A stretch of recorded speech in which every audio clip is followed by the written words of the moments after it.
मुख्यमंत्री एवं शिक्षा मंत्री उत्तर प्रदेश सरकार। महोदय, इस वीडियो क्लिप के माध्यम से मैं आपको वर्तमान स्थिति में वित्तहीन शिक्षक साथियों की दशा के बारे में सूचित करना चाह रहा हूं। पिछले कई दिनों से लगातार फेसबुक, ट्विटर या अन्य माध्यम से मैं इस बात को लगातार उठा रहा हूं, लेकिन मुझे देखने में लग रहा है कि कहीं पर भी आपकी तरफ से, सरकार की तरफ से इन असहाय शिक्षकों की तरफ कोई ध्यान नहीं जा रहा है। महोदय, आपसे बार बार आग्रह है, विद्यालय में फीस आ नहीं रही है और फीस न आने की दशा में इनको विद्यालयों के द्वारा वेतन अवमुक्त किया जाना संभव नहीं है। केवल 5% ऐसे विद्यालय होंगे जो महीने 2 महीने बगैर फीस लिए शिक्षकों को वेतन दे सकने की स्थिति में है। शेष विद्यालयों की आर्थिक स्थिति ऐसी नहीं कि वो उनको वेतन दे पाए। जो प्रमाण पत्र दिए जा रहे हैं वो फर्जी हैं और शिक्षक निश्चित रूप से भुखमरी की कगार पर है। कई जगह तो सुनने को आया है कि उन्होंने आत्महत्या भी की है। ये बहुत खेद का विषय है। महोदय, इस पर तत्काल ध्यान दिया जाए और उनके अकाउंट नंबर में एक निश्चित धनराशि उनके जीवन यापन के लिए दी जाए। एक और विषय है, उस तरफ भी मैं आपका ध्यान आकर्षित कराना चाहूंगा। जो हमारे राजकीय विद्यालय हैं, जो एडेड विद्यालय हैं, उन विद्यालयों में आपके द्वारा जो दिए जाने वाला डीए है उसको फ्रीज कर दिया गया है।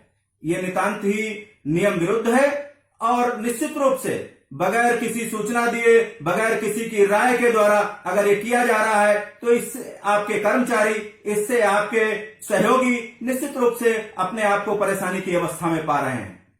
एक बात और, मैं इस समय इसी क्लिप में माननीय शिक्षक विधायक उमेश द्विवेदी जी से भी आग्रह करना चाहूंगा कि वो वित्तहीन साथियों की त्याग और तपस्या से यहां तक पहुंचे हैं और आज सत्ता के अंग हैं, सरकार में हैं, तो उनकी ये विशेष जिम्मेदारी है कि वो तत्काल सरकार से शिक्षक साथियों के लिए ये एक धनराशि अवमुक्त कराएं और अगर ऐसा वो नहीं कर सकते तो सत्ता में रहने के हकदार नहीं है। निश्चित रूप से उन्हें उस पार्टी से त्याग पत्र दे देना चाहिए।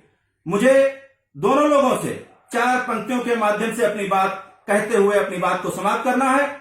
माननीय उमेश द्विवेदी और हमारे उप मुख्यमंत्री और जो शिक्षा मंत्री भी हैं उनको कहना है कि कोई उनको बताए कि हवाएं और लहरें किसी के बस में नहीं होती।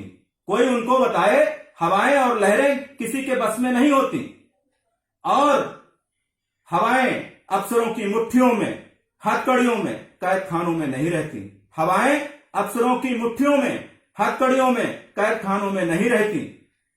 लहरों को अगर रोका तो कितना भी दरिया हो शांत, कितना भी हो पुरसुकून, बेताब होता है और उस बेताबी का अगला कदम सैलाब होता है। निश्चित रूप से अगर इन मांगों पर ध्यान नहीं दिया गया तो इस शिक्षकों का सैलाब सरकार के विरुद्ध सड़कों पर उतरेगा।